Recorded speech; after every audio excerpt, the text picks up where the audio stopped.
Bonjour à tous, bienvenue sur 01 TV et bienvenue dans Objectif Quantique, cette toute nouvelle émission que j'ai le plaisir de vous présenter. Nous nous trouverons tous les mois pour Objectif Quantique. Nous allons plonger ensemble dans ce monde mystérieux de l'informatique quantique. Et voici le sommaire de ce premier numéro. Tout d'abord, on s'intéressera à la nouvelle plateforme nationale de calcul quantique voulue par le gouvernement. De quoi s'agit-il? Nos invités nous diront tout. IBM dévoile Eagle, une nouvelle puce quantique hyper puissante. C'est avec Gilbert Kallenborn de la rédaction de 01net que nous décrypterons ce sujet. Enfin, nous nous intéresserons à une start-up française, une pépite française, Candela, qui est en train de mettre au point un ordinateur photonique. Voilà, ce sont des nouveaux mots, hein, vous allez voir, mais on va se familiariser avec tout ce vocabulaire. Et encore une fois, je suis ravi de vous retrouver pour ce premier numéro d'Objectif Quantique.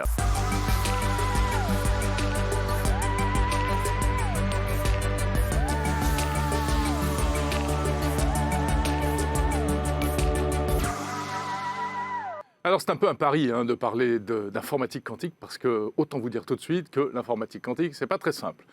Ça tient plus de la physique que de l'informatique de tous les jours que l'on connaît. On va pas trop parler de souris, d'écran, de CPU, de GPU peut-être, un petit peu.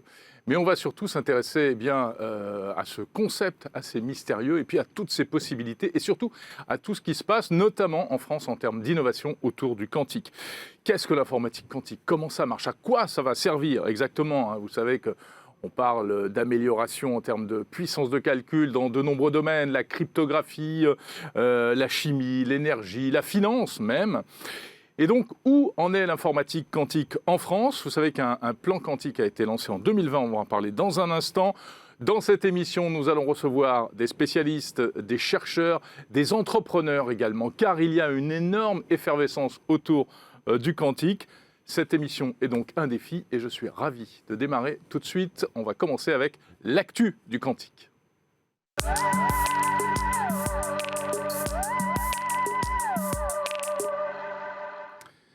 Pour parler de l'actu du quantique, on a convoqué l'un des meilleurs de la rédaction de 01net. Salut Gilbert Kallenborn. Salut Jérôme. Car toi, tes deux passions, c'est la cybersécurité et la cybermalveillance, plutôt la cybersécurité d'ailleurs, et puis l'informatique quantique. Voilà, j'ai aussi un œil sur l'informatique quantique qui est très intéressante. Exactement. Ça bouge beaucoup en fait depuis quelques années. Et donc, alors, on a une grosse actualité en France. Voilà. Le mois de janvier et l'année 2022 commence par une grosse news en France. C'est l'annonce d'une plateforme de calcul quantique. De quoi s'agit-il? Alors, c'est donc le premier volet en fait, du plan quantique que Emmanuel Macron a annoncé l'année dernière. Donc un plan quantique de 1,8 milliard. Et donc cette première concrétisation donc de ce plan quantique, c'est cette plateforme nationale de calcul quantique qui sera hébergée à Bruyères-le-Châtel, dans le très grand centre de calcul du CEA DAM. Donc c'est la direction des applications militaires, attention, du commissariat à l'énergie atomique. On voit que c'est du lourd. Donc ça, c'est dans la région parisienne. Tout à fait. Alors, qu'est-ce qu'on trouve dans cette plateforme quantique? Alors, pour l'instant, pas grand-chose, parce que elle est à construire. On sait déjà, par contre, ce qu'il y aura dedans. Donc, il y aura des supercalculateurs classiques, donc dont on connaît depuis des années, le simulateur quantique d'Atos, donc ça, c'est du logiciel, et deux processeurs quantiques de la start-up Pascal. Donc, Pascal, c'est une start-up française qui crée des processeurs quantiques d'une centaine de qubits. Tout à fait. Et donc, avant que tu poursuives, Gilbert, je précise que nous recevrons tout à l'heure, dans quelques minutes, nous allons recevoir justement un représentant de la société Pascal pour aller encore plus loin dans ce décryptage et dans la présentation de cette plateforme quantique. On va recevoir tout à l'heure, je le dis tout de suite, quelqu'un de chez Pascal et un représentant également du CEA. Mais d'abord, il faut qu'on vous explique bien et qu'on continue à bien vous expliquer ce que c'est que cette plateforme quantique. Voilà, alors cette plateforme quantique, ça va être un petit peu l'ambition, c'est d'en faire le centre européen du calcul quantique, d'une certaine manière. Donc une fois que cette première plateforme sera construite, donc c'est une plateforme hybride, donc à la fois des supercalculateurs classiques et des calculateurs quantiques, ce sera une interconnexion avec d'autres centres européens pour le calcul quantique. C'est amusant parce qu'on a l'impression qu'on est un peu comme au début de l'informatique et comme au début d'Internet. c'est des grosses machines, l'État qui est obligé d'intervenir parce qu'il faut des grosses capacités de financement, il faut un soutien politique aussi, etc. Oui. Et ce qu'on voit aussi, c'est que comme au début de l'informatique classique, il y a ce tâtonnement en fait, technologique. Oui, Donc chaque start-up, chaque entreprise qui s'est lancée dans le calcul quantique utilise en fait des technologies différentes. Donc Pascal, par exemple, utilise des qubits, donc en fait des qubits à partir d'atomes de rubidium. Donc rubidium, hein, j'ai vérifié. rubidium, Donc, bien sûr, tout le monde connaît le numéro rubidium. atomique 37 hein, dans la tableau périodique des éléments. Et donc c'est des atomes qui sont piégés dans des puits de lumière créés à partir de faisceaux laser, hein, d'après ce que j'ai vu. Et donc on voit tout de suite que c'est quand même très compliqué. Hein. Mais il y a beaucoup d'autres technologies, d'autres techniques qui sont utilisées pour créer ces fameux qubits.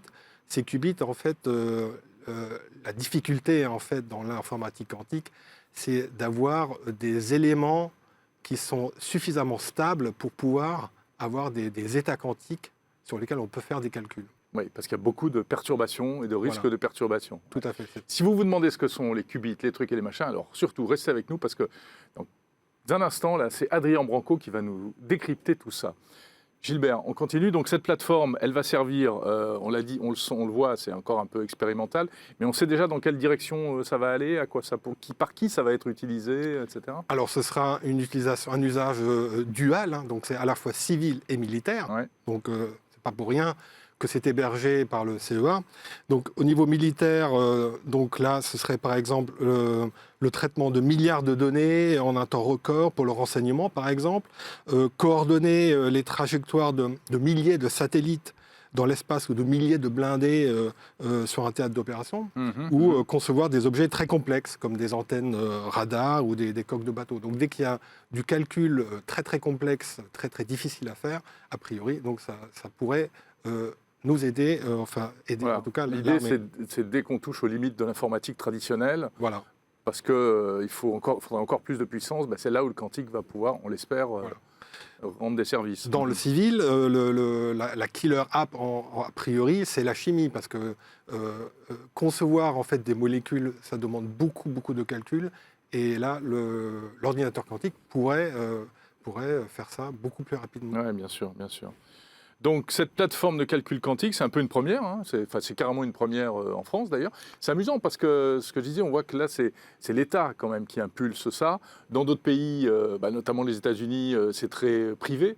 Hein. On va parler dans une seconde des initiatives d'IBM. Et puis le troisième pôle on sera amené aussi à évoquer dans cette émission, c'est la Chine, où il se passe beaucoup de choses. Et là c'est évidemment très étatique. Hein. Donc tous les pays sont sur le coup, et chacun avec ses méthodes en fait.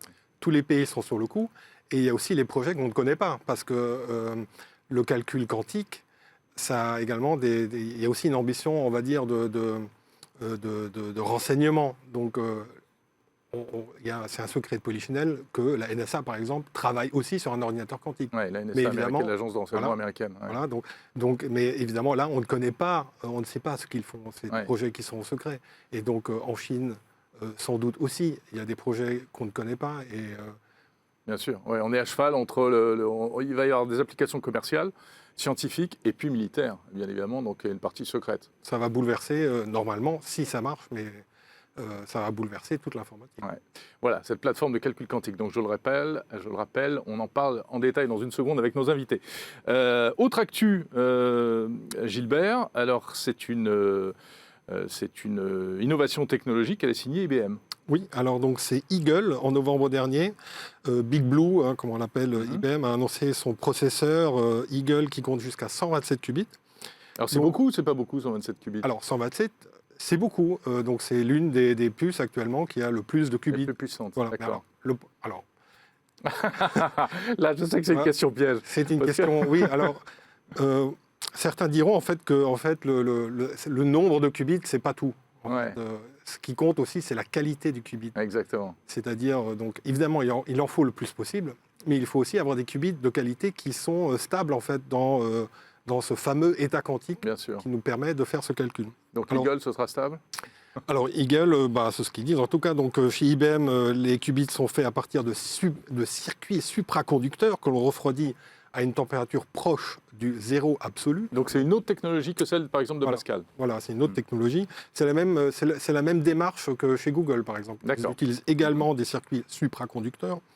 Mais le zéro absolu, c'est pas facile. Hein. Donc c'est typiquement les images que l'on voit, ces fameux chandeliers on se dit mais qu'est-ce que c'est que ça voilà.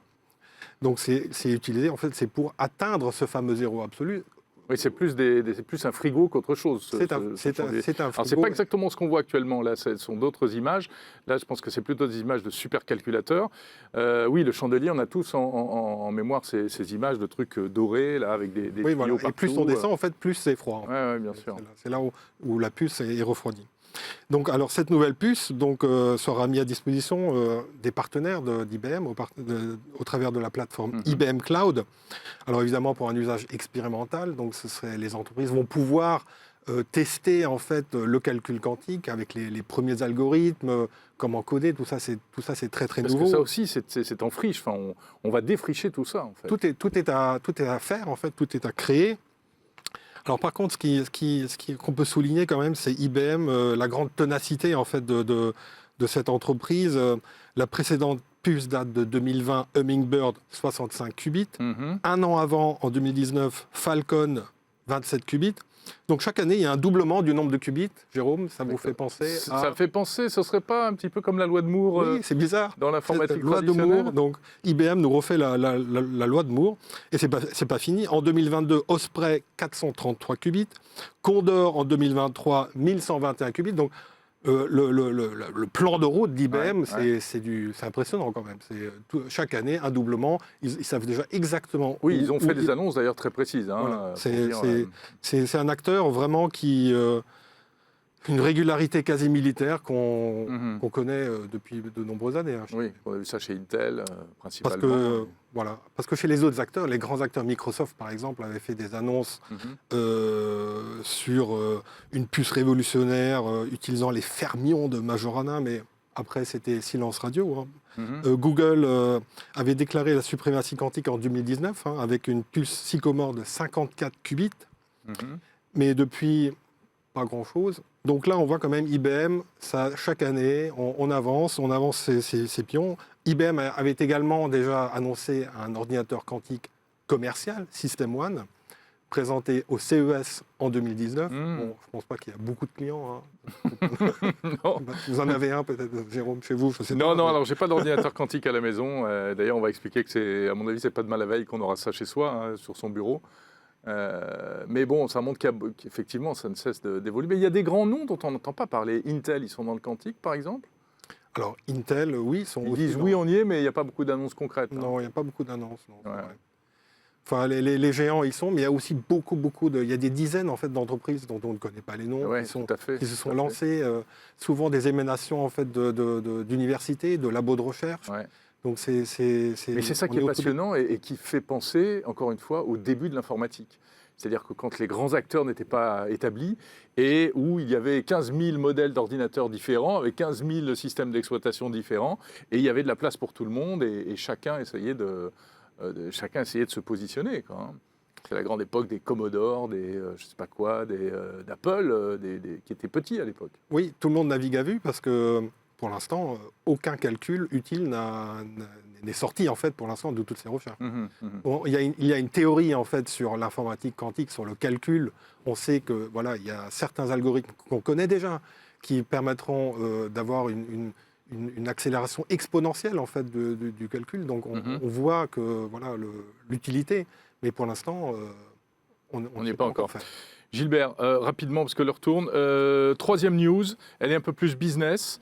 Ce sont des fusions déjà, précisément, dans le monde du quantique et des entreprises. Alors déjà, plusieurs fusions. Donc la première, la plus récente, c'est justement entre Pascal, cette start-up française, et une entreprise néerlandaise Q&Co. Donc ce rapprochement est présenté comme parfaitement complémentaire. Pascal, donc c'est la création du hardware, alors que Q&Co, c'est le développement de software, c'est-à-dire les algorithmes que l'on pourra faire tourner sur ces fameux processeurs quantiques. Alors, ce n'est pas à négliger, car la programmation quantique, comme on a dit, c'est tout nouveau, donc tout est inventé, et dans ce rapprochement, le PDG de Pascal, Georges-Olivier Raymond, va prendre les rênes de ce nouvel ensemble. très bien. Deuxième fusion, donc ça, on la voit qui s'affiche sur l'écran. Novembre 2021, donc là c'est entre Honeywell Quantum Solutions, donc c'est une division du géant américain Honeywell, et Cambridge Quantum. Et donc là encore, alors c'est pour former l'entreprise quantique la plus large et la plus avancée du monde. Donc on sent qu'on est aux États-Unis. Hein. Ouais. Donc là aussi, c'est le regroupement d'une entreprise du hardware, Honeywell, avec ses processeurs System Model 1 d'une dizaine de qubits. Et donc, alors là, c'est des ions piégés par des champs électromagnétiques, hein, en passant. Voilà. Ouais. Et de l'autre côté, Cambridge Quantum, qui s'est spécialisé dans les algorithmes quantiques, et notamment les simulations de Monte-Carlo, très utiles dans la physique des particules. Monte-Carlo vient s'inviter dans le quantique. Oui. Bah, voyez-vous ça. Très bien, super.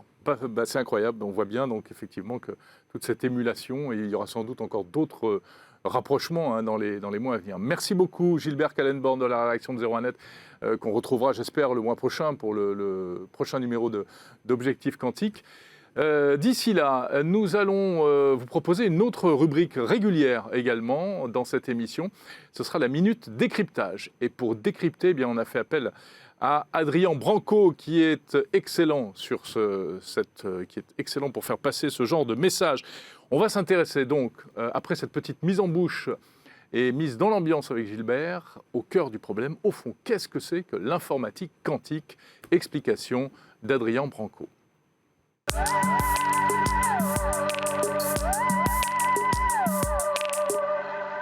L'informatique quantique, c'est quoi? Pourquoi les États mettent des milliards dans cette technologie? Pourquoi il est important aujourd'hui que vous compreniez les tenants et aboutissants de cette technologie qui, n'utilisons pas de pincettes, risque de révolutionner notre futur? Aux alentours de 2023, voire 2024, le quantique devrait prendre l'avantage sur l'informatique classique. Alors attention, on n'est pas encore dans le domaine de la science-fiction, voire pas du tout. Et puis rassurez-vous, le quantique ne va pas arriver dans vos salons ou dans vos cuisines parce qu'un ordinateur quantique, c'est une machine très complexe. Actuellement, la voie la plus prometteuse, ce sont des ordinateurs quantiques à supraconducteurs qui nécessitent des cuves de refroidissement pour être très très très proche du zéro absolu. Donc non. L'informatique quantique ne va pas remplacer votre ordinateur. Par contre, elle a des puissances de calcul, elle a des promesses qui sont sans commune mesure avec l'informatique qu'on connaît aujourd'hui. Et parlons un petit peu de ces promesses. Pourquoi est-ce qu'on met autant d'argent dans une technologie qui n'est pas encore là, mais bientôt, mais peut-être pour ces promesses? Et c'est quoi ces promesses? Eh bien, ces promesses, c'est de transformer des temps de calcul qui sont insupportables pour un être humain. On parle ici de simulations qui prendraient, avec tous les supercalculateurs de la planète, 10 000 ans à calculer. Ça, pour nous, c'est pas possible. Eh bien, c'est 10 000 ans. L'informatique quantique, quand elle sera mature, elle va transformer ça en quelques minutes. Non, ce n'est pas la science-fiction, ce n'est pas une vidéo racoleuse, ce n'est pas un mensonge. Si tout se passe comme prévu, si la montée en puissance du quantique est réussie par les différents acteurs, les États et les industriels, oui, on va être capable de compresser des milliers d'années de calculs théoriques avec des ordinateurs classiques en un claquement de doigts. Et ça, c'est dû au fonctionnement de l'ordinateur quantique qui est très différent de nos ordinateurs classiques. Retenez ça, classique, quantique. Ces deux termes sont très importants parce que dans informatique quantique, il y a quantique et il serait bon quand même de vous en parler un petit peu. Ne partez pas s'il vous plaît, je ne vais pas faire un cours de physique fondamentale, mais on va quand même plonger un petit peu au cœur de la matière au sens littéral du terme. L'ordinateur classique vit dans un monde classique régi par des lois de la physique classique, la mécanique classique qui régit aussi bien une planète qui tourne autour d'un soleil que moi qui tombe de mon vélo. La gravitation est là, l'accélération, tout ça on connaît, on le palpe, on le vit au quotidien, notre ordinateur fonctionne avec les mêmes lois.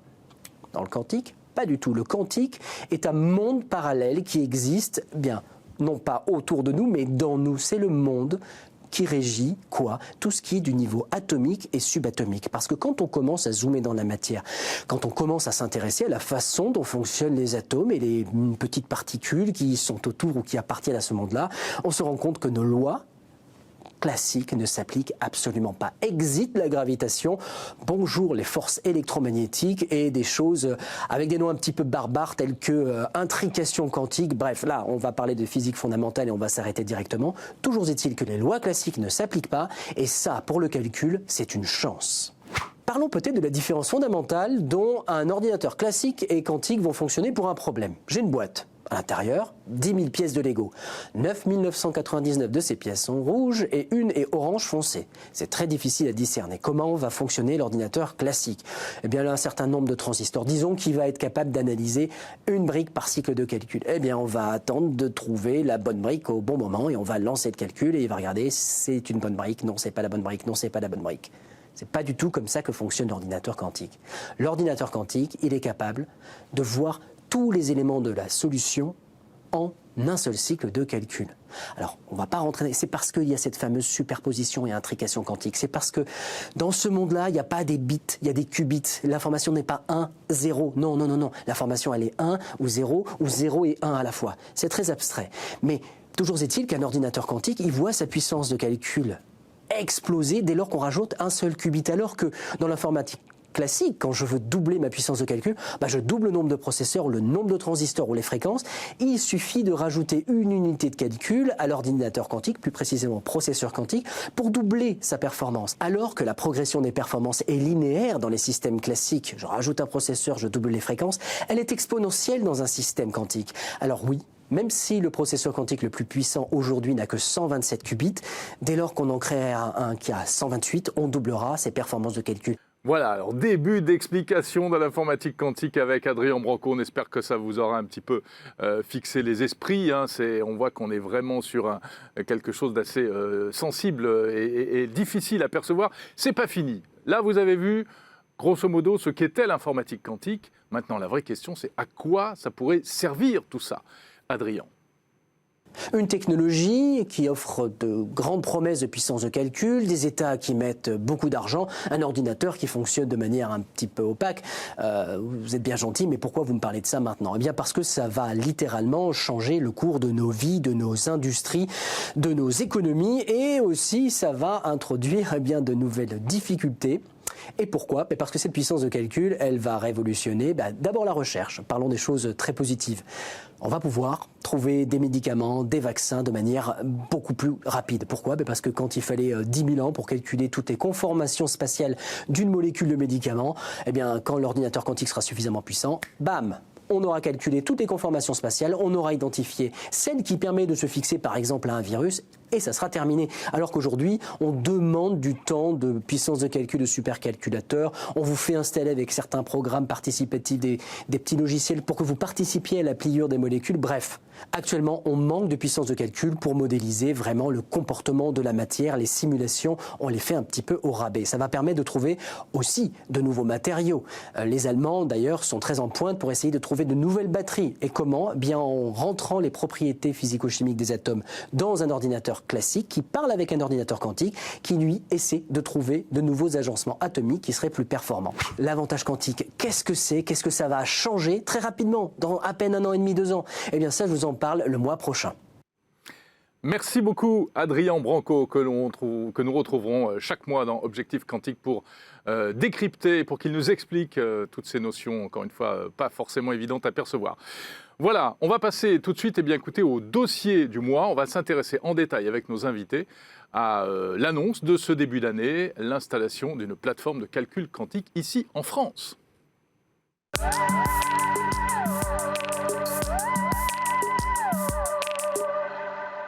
Avec nos invités présents ici en plateau, que je remercie d'être avec nous. Tout d'abord, Louis-Paul Henry, responsable des applications chez Pascal. Bonjour. Bonjour. Pascal, la start-up spécialisée dans l'informatique quantique est en train de construire un ordinateur quantique, on en parlait juste avant.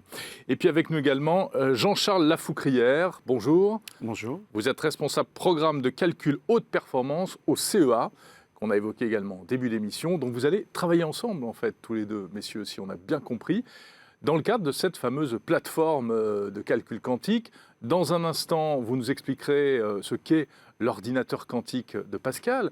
Mais d'abord, je vais peut-être me tourner vers vous, Jean-Charles. Est-ce que vous pouvez nous expliquer un peu cette plateforme, donc à quoi est-ce qu'elle va ressembler, comment ça va se passer, puisque c'est vous qui allez l'installer?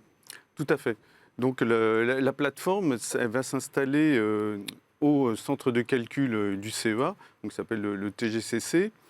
Et elle va être associée au supercalculateur que l'on a déjà en place au TGCC. Alors le besoin, il est que aujourd'hui, tous ces traitements numériques intensifs, ils sont faits sur ce qu'on appelle des supercalculateurs.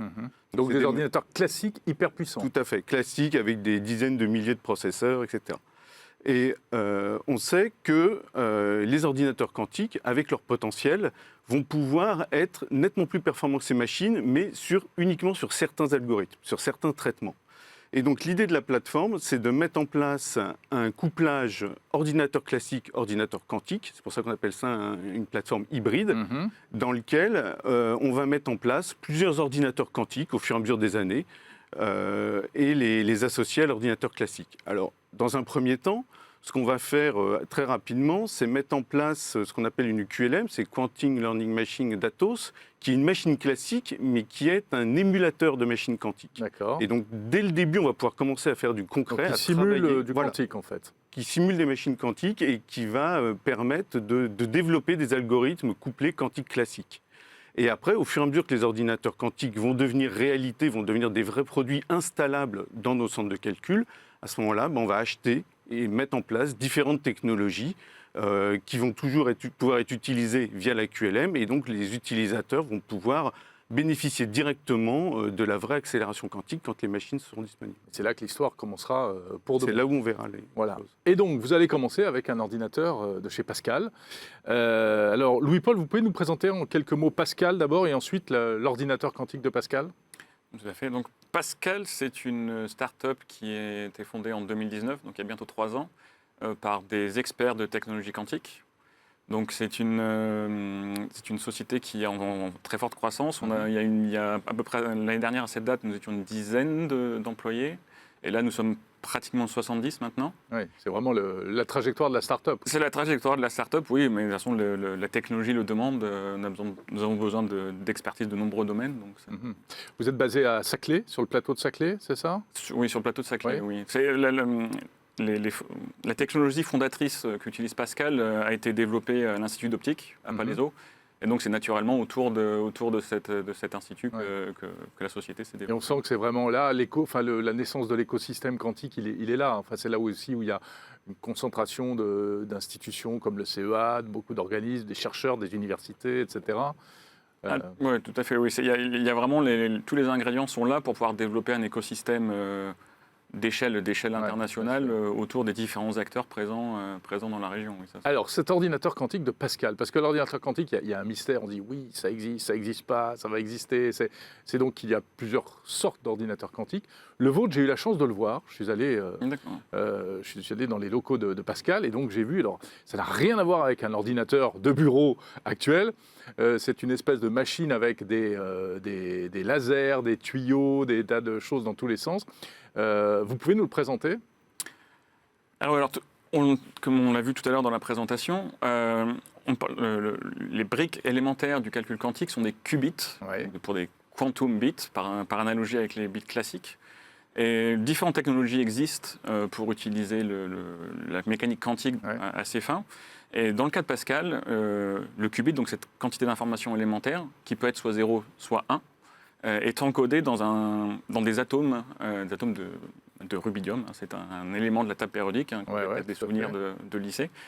Et donc, grâce à nos lasers, on a la capacité d'agir sur ces atomes, de les mesurer C'est-à-dire vous plongez au cœur de la matière et c'est là où vous faites faire des choses à ces atomes. Voilà la machine de Pascal, ce qui est le tour de force que réalise cette machine, c'est d'être capable de contrôler, visualiser et analyser des atomes individuellement. D'accord. Okay. Quelle puissance aujourd'hui?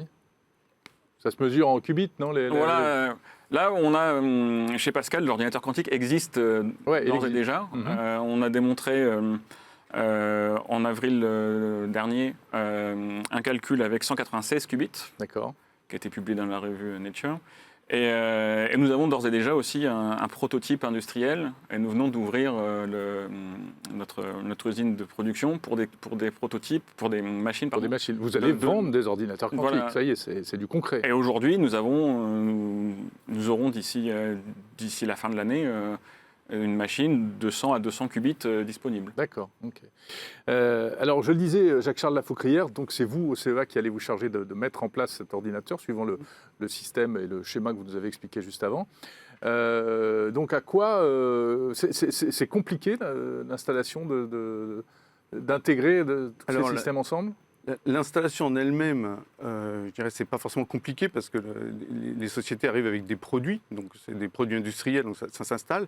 Toute la difficulté vient du fait que ce sont justement des ordinateurs quantiques et qui fonctionnent uniquement si leur état quantique est maintenu. Et cet état quantique, on sait qu'il est fragile, c'est-à-dire qu'il peut disparaître très vite. Et dans les choses qui font disparaître, par exemple, cet état quantique, vous avez des vibrations quand vous avez des optiques, vous avez de la poussière quand vous avez des chambres à vide, vous avez du rayonnement électromagnétique qui peut influencer les atomes. Et ça, toutes ces caractéristiques, poussière et rayonnement électromagnétique et vibrations, c'est ce que vous retrouvez dans un centre de calcul. Parce qu'un centre de calcul de type celui qu'on a, vous avez une climatisation. Il y a déjà ces contraintes-là, en fait.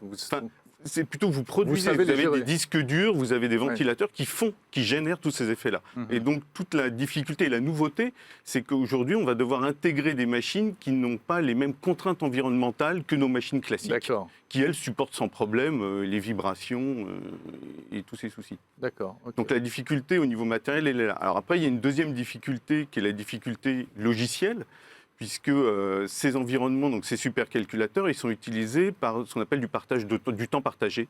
C'est-à-dire qu'on a des dizaines ou des centaines d'utilisateurs qui utilisent simultanément la machine. Quand on va avoir un ordinateur quantique, les ordinateurs quantiques, ils sont mono-utilisateurs. Donc quand on va coupler le classique et le quantique, il faut trouver un moyen de coupler une ressource partagée à une ressource dédiée. Et donc là, il y a des choses à faire au niveau du logiciel, de l'informatique, pour que tout ça soit fluide et qu'on ne se retrouve pas à devoir attendre la disponibilité de la ressource quantique. Donc il faut organiser tout ça et traiter tous les échanges entre ces deux ordinateurs.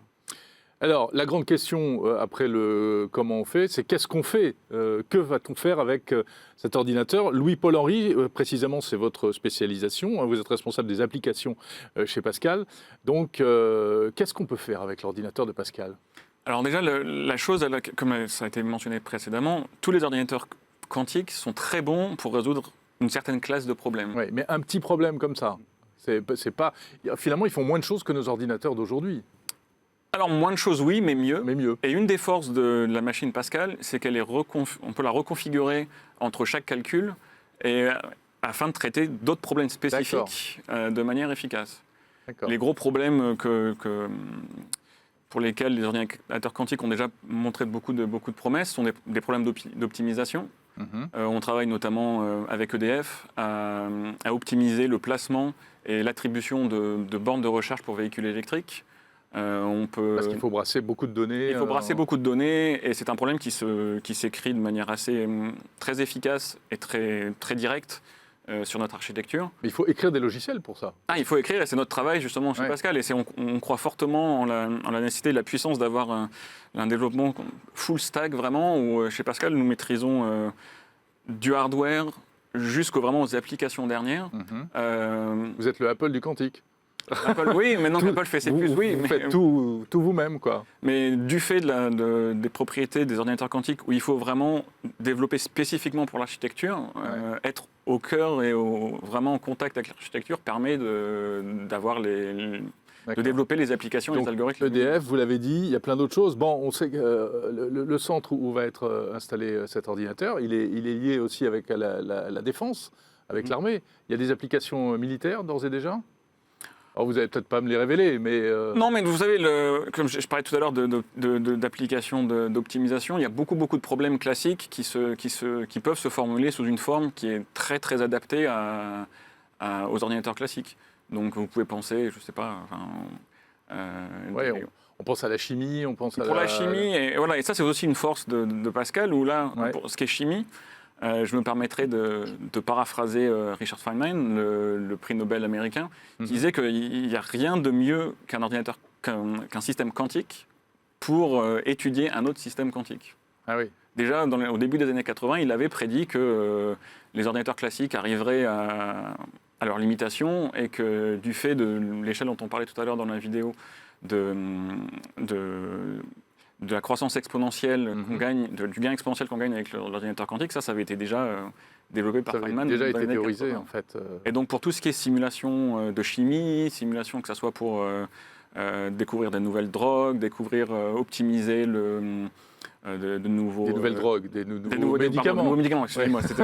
Pardonnerai cet anglicisme. Des nouveaux médicaments, que ce soit de nouveaux engrais, de nouveaux carburants. On parle beaucoup de la finance aussi. Mais toujours pour les mêmes raisons. Parce que dans la finance, on veut, c'est optimiser, que ce soit optimiser le gain, optimiser la rapidité. Et ça, c'est des choses qui aussi se formalisent de manière assez naturelle. Sur les ordinateurs quantiques. Il y a une dimension, il y a quand même une dimension assez vertigineuse, quoi, finalement. On se dit, si demain la finance est pilotée ou assistée par de l'informatique quantique, qu'est-ce qui va se passer? Enfin, on va basculer dans un autre monde. Non, c'est un champ complètement nouveau qui s'ouvre. Vous y pensez à ça ou... Alors, et puis on n'a pas parlé de... Le côté finance, pas trop, puisque c'est pas vraiment notre vraiment domaine, votre mais truc c'est au sûr CE1. qu'aujourd'hui, ce que va apporter l'informatique quantique, c'est qu'elle va nous permettre de faire des choses qu'on n'imaginait pas de faire. Mhm. C'est ça, parce que je dirais, tous ces ordinateurs quantiques, je dirais, il faut penser quantique pour les utiliser. Et donc ça va nous amener des idées et ça va nous permettre de faire des choses qu'on n'imaginait pas de faire avant. Mais ça, toute la difficulté qu'il y a à ce niveau-là, il faut que l'utilisateur, le physicien ou le programmeur, intègre cette logique quantique et à ce moment-là, il va pouvoir avoir des idées et de résoudre le même problème de façon complètement différente du classique. Et c'est ça la grosse difficulté et pourquoi cette plateforme, justement, elle est faite pour, je dirais, éduquer, entre guillemets, les communautés académiques, les communautés industrielles, donner un moyen de faire du concret pour que les gens, justement, puissent passer cette marche du quantique et avoir les nouvelles idées qui vont permettre, justement, de faire exploser cette informatique quantique. Alors derrière, il y a des enjeux économiques, il y a des enjeux même en termes d'emploi. Le quantique, on dit que ça va contribuer, enfin il va y avoir beaucoup d'emplois dans le quantique demain, et des enjeux du coup de suprématie, enfin géopolitique. Est-ce que la France est bien placée dans la course au quantique ? Alors aujourd'hui, la France est très bien placée. Quand vous regardez le nombre de startups qu'on a en France qui travaillent sur le quantique, on a énormément de sociétés. On a quasiment toutes les technologies représentées par des startups en France. Et tout un écosystème, plus une grande force d'équipes académiques, du CNRS, de l'INRIA, du CEA, qui travaillent aussi donc, très en amont sur les futurs qubits. Donc oui, la France a vraiment un atout à jouer. Côté start-up, côté plus industriel, est-ce que vous allez réussir ce qui n'a pas forcément été réussi avec l'informatique traditionnelle ? C'est-à-dire qu'on sait qu'en France, on a des super bons chercheurs, des super bons ingénieurs, des super bonnes idées, et puis au moment d'arriver sur le marché, paf, on n'a pas assez de marketing, on n'est pas assez offensif. On a vu tout à l'heure, on parlait des annonces de Google, d'IBM. Ce sont des superlatifs, c'est du rêve, c'est de la poudre aux yeux. Ça compte aussi tout ça. Si vous voulez, je pense que tous les ingrédients sont là. Ouais. En tout cas, chez Pascal, on en est convaincu. La technologie, comme vous le savez, il y a différentes technologies, mais notre technologie des atomes neutres est celle qui a le meilleur potentiel de passage à l'échelle. Et chez Pascal, en France, on a vraiment tous les ingrédients, comme je disais tout à l'heure, depuis le plus bas hardware jusqu'à vraiment les applications pour pouvoir entrer en compétition sur la scène internationale. Donc vous, ce n'est pas la même technologie que celle d'IBM ou de Google. Tout à fait. C'est autre chose. Voilà. On est à l'époque où IBM, c'était déjà IBM d'ailleurs, fabriquait ses gros ordinateurs, et puis il y avait des Apple, des Commodore, des je sais plus quoi, des Tandy qui arrivaient avec des petites machines nouvelles. C'est ça, ouais. Qui ont gagné la partie finalement. C'est ça, mais l'informatique quantique aujourd'hui est à peu près dans le même état que l'informatique classique des années 50, 60, Tout à fait. où plusieurs technologies sont présentes, c'est pas encore très clair laquelle sortira vainqueur de l'histoire. Et l'écosystème est bon en France. Vous avez fait quoi? 2 levées de fonds? Une levée de fonds. Une levée de fonds. Ça compte, ça. Il faut de l'argent. Il faut mettre. Tout à fait. Mais là, la levée de fonds a été à un niveau. On a levé près de 40 millions d'euros si on cumule toutes les sources d'investissement pour la série A. Ce qui nous place parmi les plus gros à ce niveau-là. Vous êtes à l'aise on est à l'aise, et ce qui montre aussi l'intérêt et l'intérêt de l'État, l'intérêt des différents acteurs pour Bien sûr. pour ce... Ouais. Et les relations avec l'État, avec les grands groupes comme le CEA, ça se passe bien? Ça se passe très Parce bien. que c'est deux oui. cultures différentes un peu, non? Oui, mais on a des... Vous trouvez des terrains d'entente? Oui. Oui. Puis nous, on est là, je dirais, on a aussi un rôle de faire, de faire progresser ces sociétés, parce que je dirais, acheter des produits du commerce auprès de grands groupes, ça, on sait faire ça très Ouais, bien.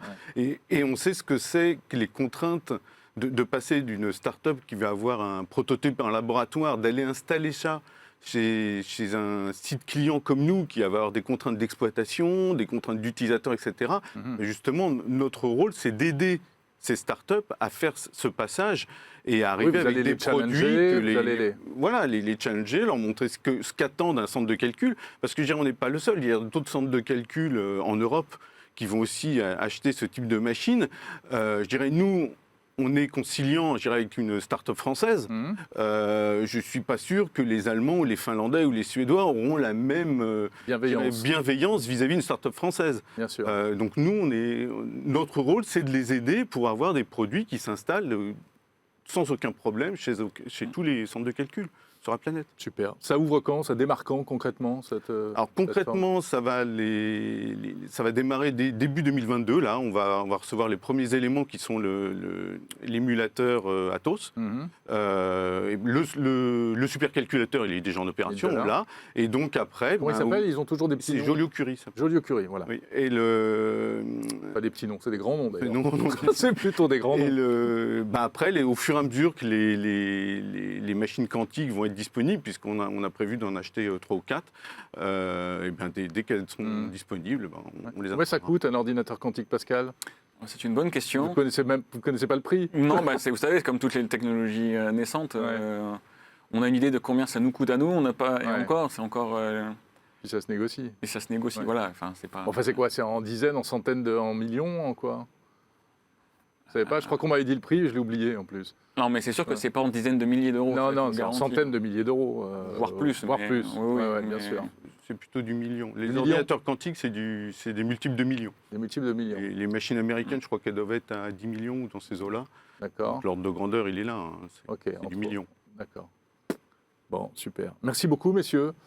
Jacques-Charles Lafoucrière, responsable programme de calcul haute performance au CEA, et Louis-Paul Henry, responsable des applications chez Pascal. Pascal, bon, c'est un nom mythique, hein, c'est Blaise Pascal, l'inventeur de l'informatique, mais vous, ça ne s'écrit pas pareil, il y a un Q et il n'y a pas de U. Donc, QAL, super, bonne route, et puis vous aurez l'occasion, j'espère, de revenir nous voir quand vous achèterez d'autres ordinateurs, quand vous aurez franchi d'autres étapes, etc. Nous allons passer à la suite de cette émission et on va encore s'intéresser à une autre start-up française, une autre pépite française. C'est la start-up Candela, c'est notre invité tout de suite.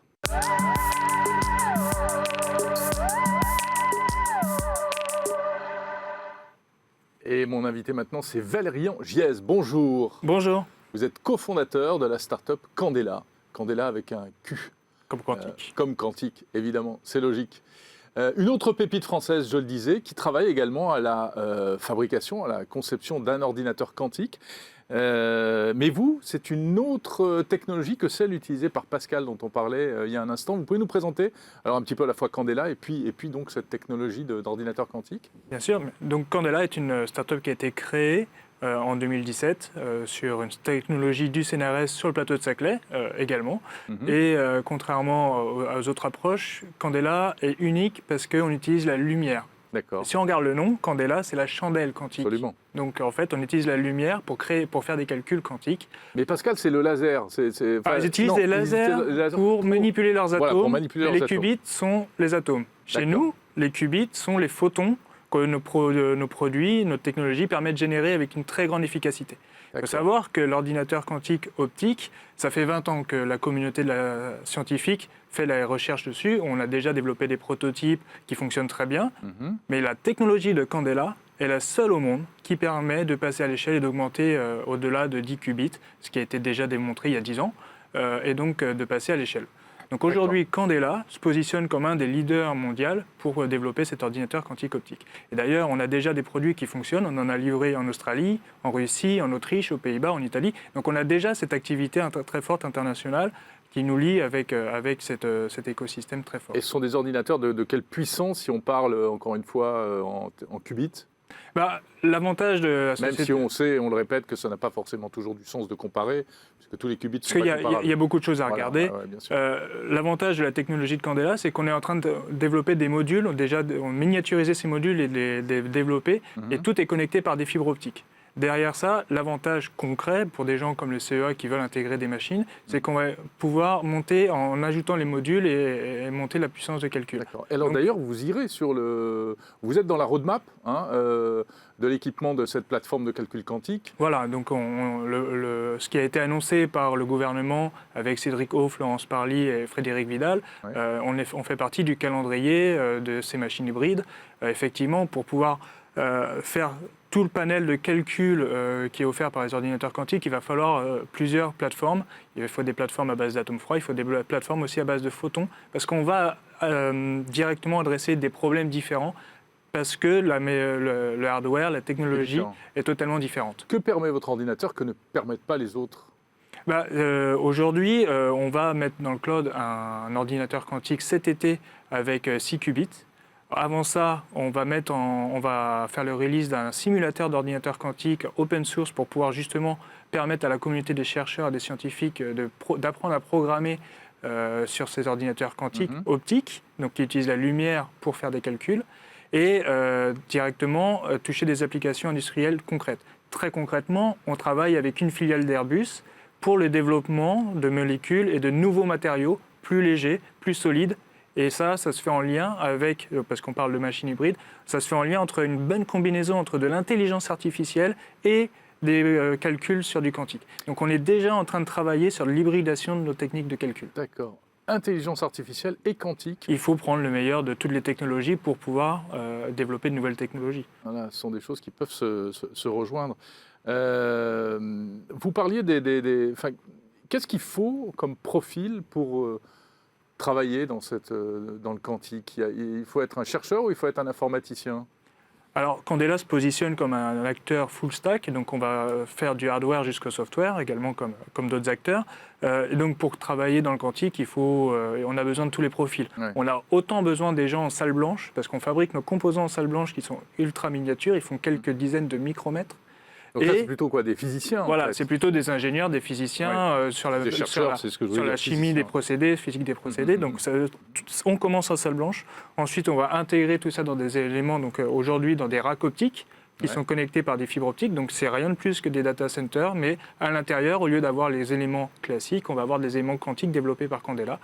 Et derrière, on a aussi besoin de personnes qui sont capables de programmer nos librairies, de chercher des applications. Et donc, on a aujourd'hui un département de développeurs informatiques, classiques et quantiques. Oui, parce qu'un ingénieur qui apprend aujourd'hui à programmer en informatique classique, il ne pourra pas switcher, s'adapter immédiatement au quantique. Il faut faire les deux. Et donc, c'est là tout l'enjeu chez nous. On a beaucoup travaillé, ça nous tient à cœur, de développer ce simulateur qui soit le plus proche possible de l'ordinateur classique et qu'on va vraiment ouvrir au maximum de la communauté. Donc les ingénieurs, les étudiants qui sont actuellement dans les écoles d'informatique, on va leur mettre à disposition cet outil en open source. Alors l'ordinateur quantique de Candela, finalement, c'est ce qui ressemble le plus à un ordinateur classique. Aujourd'hui, vous parlez de rack, voilà, il est petit. L'objectif, c'est la miniaturisation? Alors, l'objectif, c'est la puissance, c'est la mise à l'échelle, pour pouvoir toucher de plus en plus d'applications. Et pour pouvoir passer à l'échelle, en fait, il faut travailler sur ces aspects modulaires, plutôt que... On ne va pas partir sur un ordinateur quantique portable qu'on mettrait dans la poche comme notre smartphone, mais on va partir sur le fait que, par exemple, si on regarde au CEA, on a 1000 mètres carrés, combien de qubits on est capable de mettre dans 1000 mètres carrés? Et c'est là où on va justement essayer d'être le plus compétitif possible. Et donc, l'enjeu de Candela, c'est justement empiler les composants les uns sur les autres, donc tels des modules, et gagner en efficacité comme ça. Et quelles sont vos contraintes en termes... On parlait tout à l'heure des contraintes, il ne faut pas de vibration, il faut, pour certaines technologies, alors pas la vôtre, mais il faut une température hyper contrôlée, proche du zéro absolu, etc. Vous, c'est quoi les contraintes techniques? C'est ça, si vous comparez donc, du coup, avec d'autres plateformes, la photonique a quand même de de nombreux avantages. La lumière ne sent pas la température, elle se comporte toujours de la même façon, que ce soit à 0 degré ou à 200 ou à 300 degrés. Ça, c'est bien. C'est un avantage, donc la température n'est pas un sujet pour nous. Les ondes électromagnétiques telles que les fluctuations, parce qu'il y a des processeurs de disques durs juste à côté, pareil, ce n'est pas un sujet parce que la lumière, en fait, a comme cet avantage d'être vraiment insensible. Ouais. Un autre inconvénient, c'est que justement, ça devient plus dur d'encoder des qubits sur de la lumière. Et donc, on a justement développé des techniques assez innovantes pour justement gagner en efficacité. Donc, c'est très robuste. Vous savez, sur les technologies type IBM, Google, on parle beaucoup de temps de cohérence du qubit, c'est-à-dire combien de temps un qubit peut garder une information quantique. Ce qu'on ne sait pas, ce qu'on oublie de dire, c'est que pour le photon, pour la technologie photonique, ce temps de cohérence est infini. Aujourd'hui, quand on regarde, vous savez, le télescope, là, quand on regarde l'émission de photons très loin dans l'espace, ils ont des millions et des millions d'années, on mesure finalement leur information quantique qui est inchangée, qui a été imperturbée parce qu'elle a voyagé dans le vide. Donc chez Candela, on utilise ces avantages pour développer des composants où le temps de cohérence n'est pas un sujet. Ce qu'il faut, c'est garder les photons et encoder l'information dessus. Mais question basique, enfin, je fais appel à de vagues réminiscences de cours de physique. La lumière, ok, elle est résistante, elle n'est pas dépendante de la température, etc. Mais la lumière, elle peut se heurter à des freins, à des perturbations, etc. Et donc c'est là où tout le challenge d'ingénierie technique de Candela, c'est d'utiliser des matériaux les plus transparents possibles. Et donc, finalement, on va avoir les mêmes problématiques que les gens qui font de la fibre optique transocéanique, c'est-à-dire quand on envoie un signal, il faut qu'à la fin de la fibre optique, il faut toujours des soit de bonne qualité. Oui, mais la fibre, justement, c'est réamplifié en cours de route, c'est etc. réamplifié, donc il y a des sujets. Voilà, il y a toute une ingénierie derrière qui a été mise en place. Et donc, là où Candela a une stratégie technologique viable, c'est qu'on vient s'appuyer sur toutes les technologies photoniques qui ont été développées dans les 30-40 dernières années, qui font que l'Europe aussi a un pool d'experts en photonique unique, et on vient s'appuyer sur ce pool-là. Aujourd'hui, on va faire fabriquer certaines puces photoniques dans les meilleures fonderies d'Europe. D'accord. Et ces puces, elles sont extrêmement bonnes parce qu'elles ont très très très peu de pertes et sont très rapides. Il y a un savoir-faire français ou européen? Il y a un savoir-faire français et européen. On le retrouve à Grenoble, au CEA-Leti. On le retrouve sur le plateau de Saclay et après, au niveau européen, dans des grands pays comme l'Allemagne, les Pays-Bas et les pays nordiques. Ouais. Passionnant. Dernière question, très terre-à-terre. Si je veux m'acheter un ordinateur quantique Candela, qui ne me servira absolument à rien, je devrais débourser combien? Parce qu'on parlait d'argent tout à l'heure. Oui, alors chez Candela va commercialiser plutôt sous la forme d'un cloud. Et donc ce qui sera possible, ça sera acheter un abonnement en ligne, et selon les capacités de calcul, je pense que c'est de l'ordre de quelques milliers d'euros en entrée de gamme jusqu'à plusieurs dizaines de milliers d'euros quand il faut avoir un accès premium. Aujourd'hui, je regardais ce matin chez nos concurrents américains, ça va entre $5 000 et $15 000 de l'heure. De l'heure? De l'heure. D'accord, très bien. Bon. Parfait, c'est un peu plus cher que les abonnements Netflix ou les jeux vidéo, mais ça se comprend. Merci beaucoup. Merci. Valérie Angiès, cofondateur de Candela, merci d'être venu. Voilà, c'est la fin de ce premier numéro d'Objectif Quantique. On espère que cela vous aura permis d'aborder un peu cet univers, ce nouvel univers qui se présente à nous. C'est passionnant. On se retrouvera le mois prochain pour un nouvel épisode. Donc restez surtout à l'écoute des programmes de 01 TV. Salut à tous.